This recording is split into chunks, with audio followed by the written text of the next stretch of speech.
Well, it's a classic showdown between today's great performance road cars, essentially under $150,000. HSV, Tickford, Mazda, Nissan, Mitsubishi and Subaru. And it's Subaru and Mitsubishi that share the front row. Wayne Boatwright, the Sydney driver.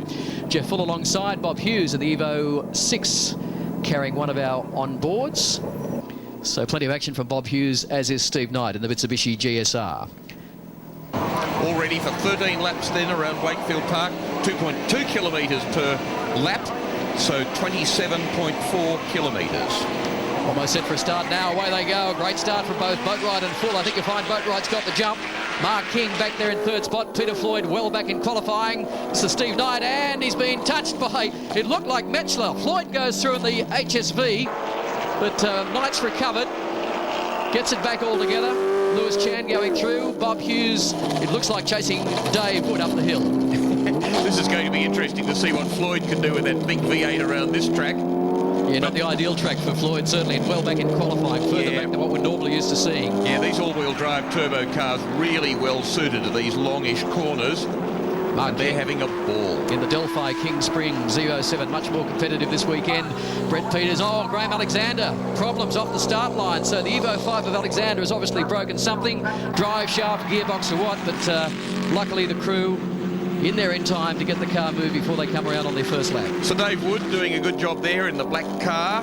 Steve Knight looking at Peter Floyd. Peter Floyd hard on the brakes on the inside. In fact, he's taken two. He's taken Pearson's RX-7 and Metchler's EVO 7 onto the main straight, and Peter Floyd again now starting to work his way towards the front of the pack. The good thing is he's a real racer. He doesn't care, and there's a similar car. He doesn't care whether his car's suited to the track or not. Have a look at the position he's got himself into.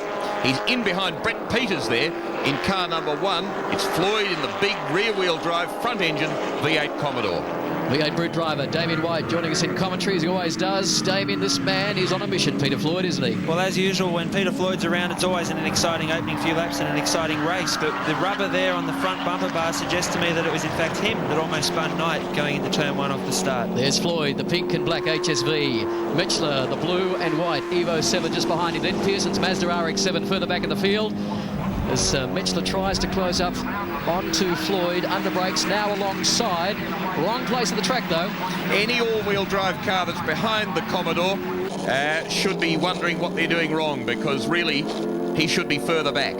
Steve Knight in the Mitsubishi Electric GSR. Bob Pearson's Mazda RX-7. Qualified well, Pearson did, but tends to fall back through the field once the engine temperature comes up. The Mazda RX-7 loses a little bit of boost. Barry Morcom had a great result at the last round of Queensland Raceway, second outright.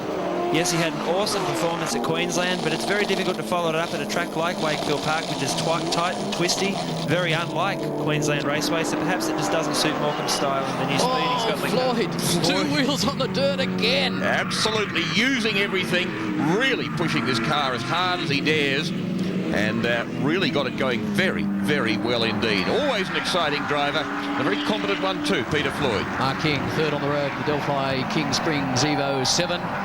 And Jeff Full in front of him. Wayne Boatwright still the race leader though. Then it's Dave Wood coming through. Bob Hughes. Brett Peters came into this round of the championship. 82 points clear of Jeff Full. Floyd third on 556. But now we see the power of the V8 romp away. Look at the difference too down the main straight. Quite a short straight, but 300 kilowatts versus 206 in standard road going form of the GSR. Yes, top speed's not particularly high, and that probably doesn't suit Peter Floyd. Out in his own now, getting away just a little from Metchler. Morcom again alongside Pearson's RX-7. Pearson starting to fall back through the field. There's Knight's car. Just behind him on the road is Trevor Haynes in the Tickford TE50. And up in front, some good work being done. Problems for the Trevor Haynes Tickford TE50 in pit lane. Let's see what the problem is. Seems like we may have had engine just gone flat.